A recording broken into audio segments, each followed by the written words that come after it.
Good morning student, class intermediate. आज का topic हम और हमारा समाज। देखिए, ये आपके गद्य खंड का अंतिम लेसन चल रहा था और अंतिम लेसन का अंतिम पैरा, मतलब आज के बाद आपका सारा वार्षिक कोर्स समाप्त हो जाएगा। अब सोमवार से जब आप क्लासें आपकी चलेंगी तो मैं संस्कृत, क्योंकि संस्कृत चूँकि एक बार मैं पढ़ा चुका हूँ, लेकिन उस समय पढ़ाया था जिस समय लोग एक्टिव कम थे। कुछ लोग पढ़ रहे थे, स्टार्टिंग थी मई में हमने पढ़ा दिया था, जब घर से पढ़ाई होती थी तो एक बार समाप्त कर दी थी। फिर इसके बाद काव्य और गद्य, ये बीच बीच में आपका कोर्स नोट्स बनाकर आपके मोबाइल में सेंड करना, भेजना, कभी वो पढ़ाना, कभी जीवनी, कभी निबंध, ये चलता रहता था। जुलाई से जब स्कूल खुला तो कोर्स जो बचा था वो आपका कराया, काव्य प्रारंभ किया।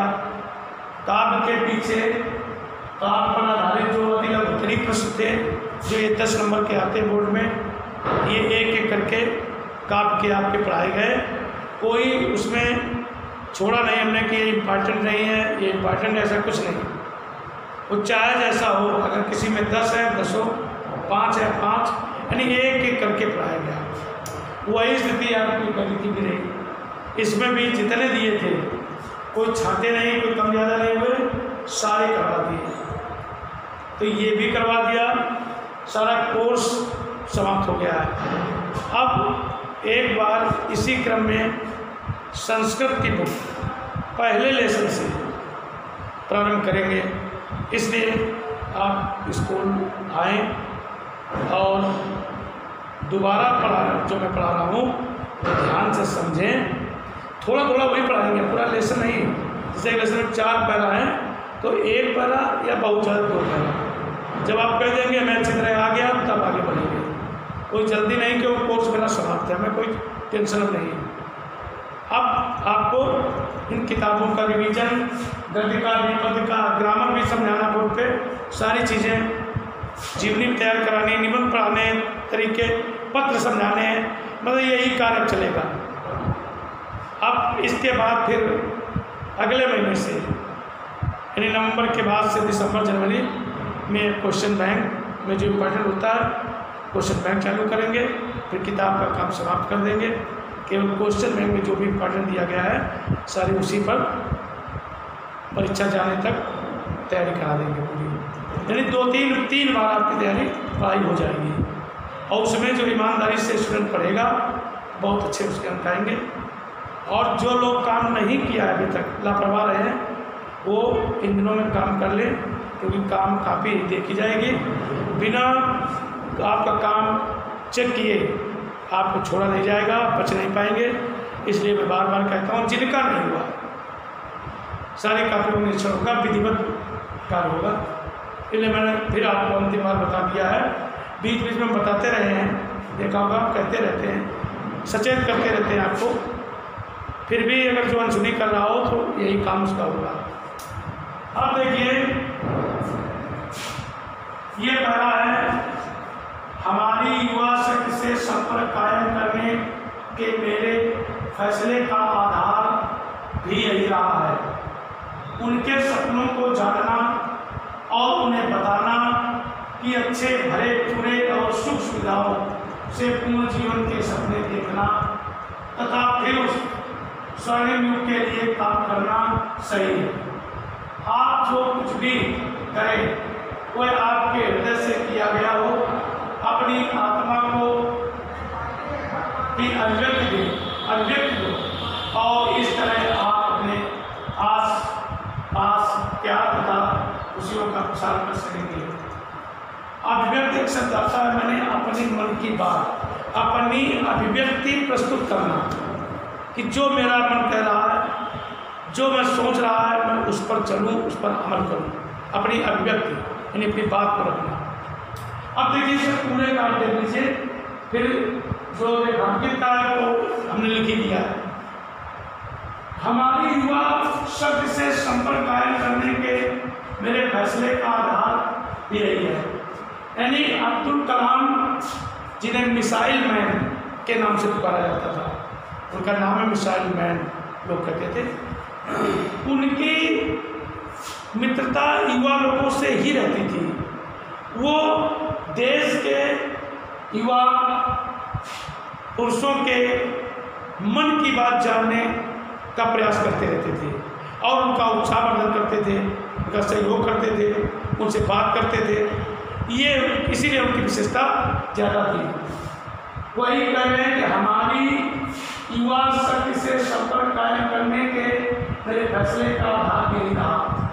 कहते हैं कि हम युवा शक्ति से संपर्क कायम इसलिए करते थे कि युवा शक्ति के हृदय में कुछ करने की भावनाएं, चेष्टाएं बनी हुई हैं, दबी हुई हैं, लेकिन वो निखारने में संकोच करता है। उसको उभारना, उसको समझाना, बढ़ाना और उसे अपने लिए नहीं राष्ट्र के लिए भी योगदान करने के लिए वो प्रेरित करते थे। तो कहते हैं मेरे फैसले का आधार यही रहा। उनके सपनों को जानना, उन्हें बताना कि अच्छे भले पूरे और सुख सुविधाओं से पूर्ण जीवन के सपने देखना, फिर उस पर स्वर्णियों के लिए काम करना सही है। कहते हैं हमारा मुख्य मकसद ये रहता था युवा पीढ़ियों से बात करने का कि उनके सपनों को जानना। यानी सपने तो सब लोग देखते हैं और जब तक कोई सपना नहीं देखेगा तब तक जीवन में कुछ कर नहीं पाएगा। कुछ बनने के लिए कुछ सपने देखने पड़ते हैं और सपना साकार करना ये उसका बड़प्पन होता है। जो सपना देखना, सपने तो सभी देखते हैं लेकिन साकार करने में असमर्थ हो जाते हैं। तो उनका भाव ये था कि सपनों को जानना कि क्या सपना है, इनका क्या सोच है और उन्हें बताना कि अच्छे भरे पूरे और सुविधाओं से पूर्ण जीवन के सपने देखना तथा फिर उस स्वर्णिम युग के लिए काम करना सही है। अब्दुल कलाम जी कह रहे हैं कि युवा पीढ़ी के अंदर जो सपने सजोए हुए हैं उनके विषय में जानकारी लेना, फिर उनके सपने जानकर उन्हें ये बताना कि अच्छे भरे पूरे कि अच्छी तरह से परिपूर्ण सुख सुविधाओं से पूरी जीवन के सपने देखना तथा फिर उस पर स्वर्णिम युग के लिए यानी सुनहरे युग के लिए काम करना युवा पीढ़ियों के लिए सही है। यानी सपने ऐसे देखो जो अपने के साथ राष्ट्र का भी हो, समाज का भी हो, देश का भी हो, अपने लिए अकेले नहीं। आप जो कुछ भी करें वह आपके हृदय से किया गया हो। यानी कहते हैं आप जो भी कार्य करें किसी कहने से नहीं, बताने से नहीं, जो आपकी अंतर आत्मा कहे, आपको जो ठीक लगे, आपको जो मन कहे वो ऐसे आप काम करें, वही सही है।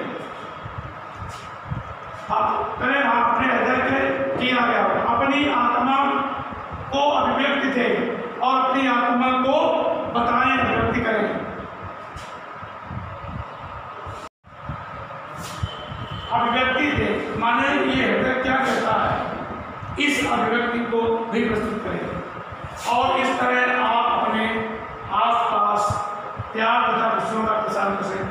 तभी आप अपने आसपास का मतलब अपने देश में, अपने पड़ोस में, अपने घर में, सब जगह अपने लोगों में आप प्यार बांट सकेंगे, प्रेम के पात्र बनेंगे और खुशियों का प्रसार करेंगे, खुशियाँ भी फैलाएंगे। ये अब्दुल कलाम युवाओं से मिल करके उनके मन की व्यथा को जानकर, उनके मन में सजोए सपनों को जानते थे कि सपने जगाना, फिर उस पर उत्साहित करना, आगे बढ़ाना, हमेशा उन्होंने युवाओं के का विशेष रूप से साथ दिया है, उन्हें आगे बढ़ाने का प्रयास किया है। अब इतना तो हमने आपको बता दिया, परिचय मतलब व्याख्या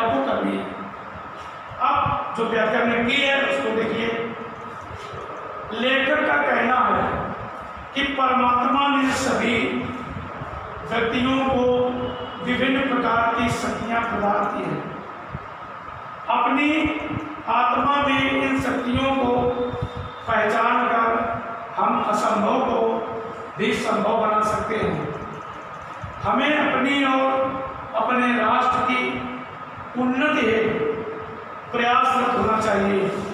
ऐसा करके हम देखेंगे कि हम अपने परिवार, पड़ोस और समीपवर्ती क्षेत्रों के लोगों में आपसी प्रेम तथा हर्ष का संचार करने में सफल हो सकेंगे।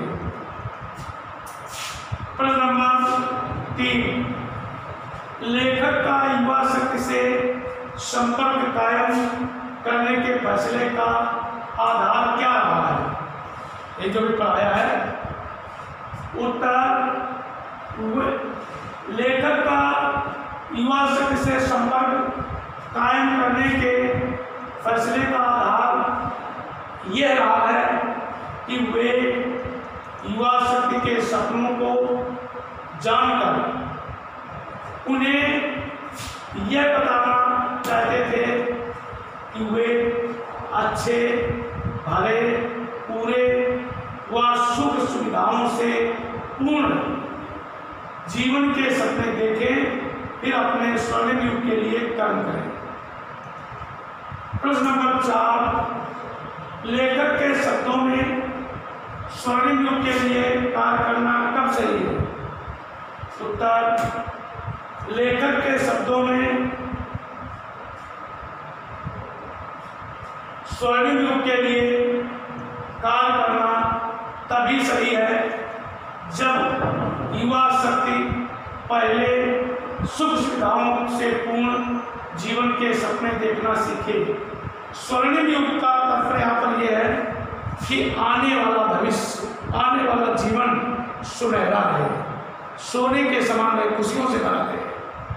लेकिन ऐसा करने के लिए ये बताते थे युवा पीढ़ी से का भाव था कि उनका स्वर्णिम जीवन, स्वर्णिम युग कैसे बीते, भविष्य कैसे अच्छा बने।